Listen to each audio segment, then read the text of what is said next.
21 minutes past the hour, the role of caddy and player. It seems like in today's professional game, the caddy's role is becoming more and more vital with respect to lending advice, giving support, and providing guidance for the best players in the world. And with that being said, welcome back inside Studio AP. It's great to have a guy who's done that job, and that is Jeff King. Jeff, good to see you. Thanks for having me, Garrett. Good to be here. Well, you're a caddy, but you also have something else that you're very immersed in and very busy with. We're going to get to that. The idea of the role of the caddy, when you look at it today, and part of it is there's so much golf on television. You see more of these conversations. You see boom mics in the fairway. You see the dialogue. Do you think the role of the caddy has become more important to the player at the top level? Yeah, for sure. I think it depends on the players, though. I think some players are different. Some players require a little bit more assistance.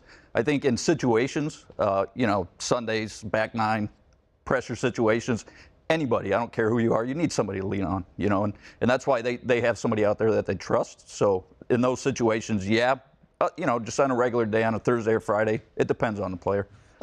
The idea of trust, which is it's a big word. It's a word that might get thrown around too much, but you have to trust the words you're getting from your caddy. It's not only about numbers, it's about the psychiatry of keeping that player at a high level. Do you find that psychiatry is a big part of the job? Oh, huge. Huge. I mean, especially they have so much going on in their minds most of the time, and you have to understand that. So you have to kind of work with them, when they're talking and how they're acting, and you have to kind of listen to maybe bounce some stuff off them to kind of bring them back to where they need to be. Yeah, it's definitely.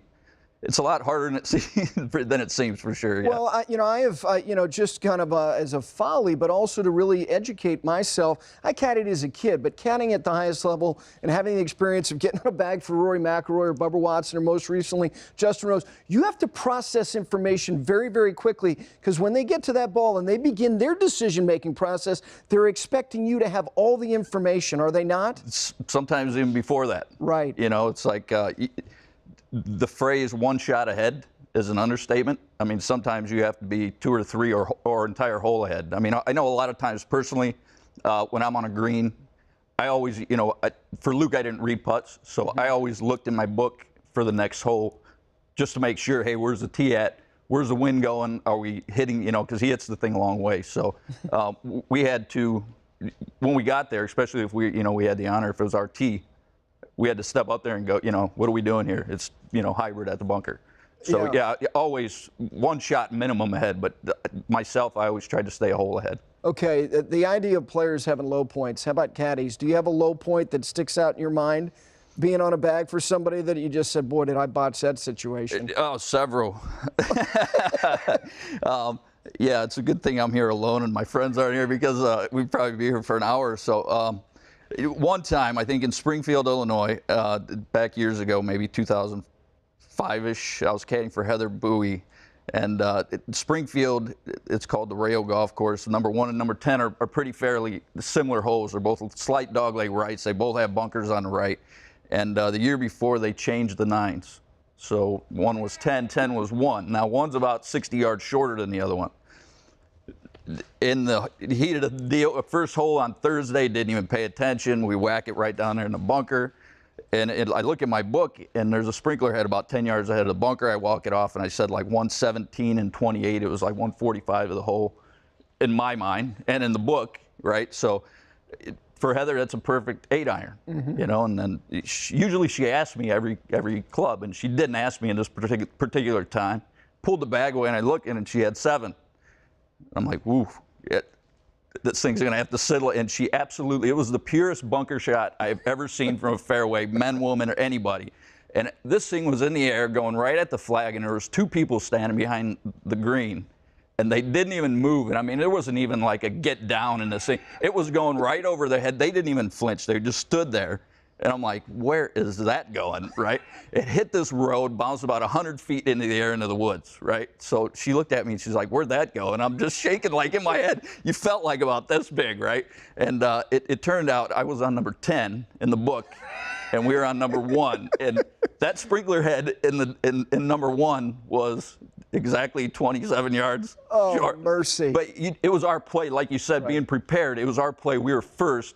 And I'm rushing, trying to find a sprinkler head, and I found it. I'm like, okay, boom, boom, boom.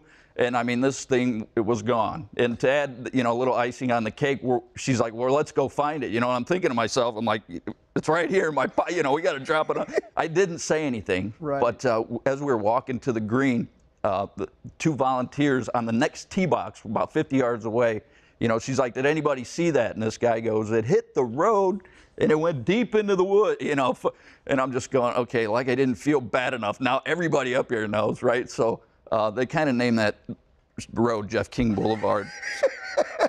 So, yeah. Well, you've had some good moments as well. Is there one that stands out, one that you're awfully proud of? Oh, yeah. Solheim Cup. Just doing those, I did 2 Solheim Cups, one with Heather and one with Pat Hurst. Mm-hmm. Winning a couple tournaments, I've been very fortunate, lucky.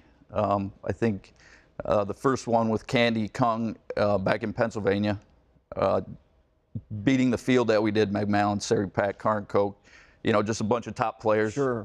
We made birdie on 18 to win, so that's always the way you want to win a tournament. Right, and then another one with Candy, we almost won a U.S. Open in '09 up at Saucon Valley, and 2-putted the 18 from about 40 feet, thinking that was going to be good enough for a playoff, and then ended up getting beat by almost the identical putt Uni G made, about a 35-footer. Well, you've had some good ones, but now your life is going in an interesting direction because some of the best players in the world are ringing his phone off the hook.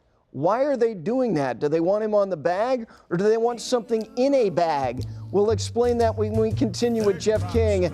Yes, caddy, now businessman. It's Morning Drive Live here on Golf Channel. We're back right after this.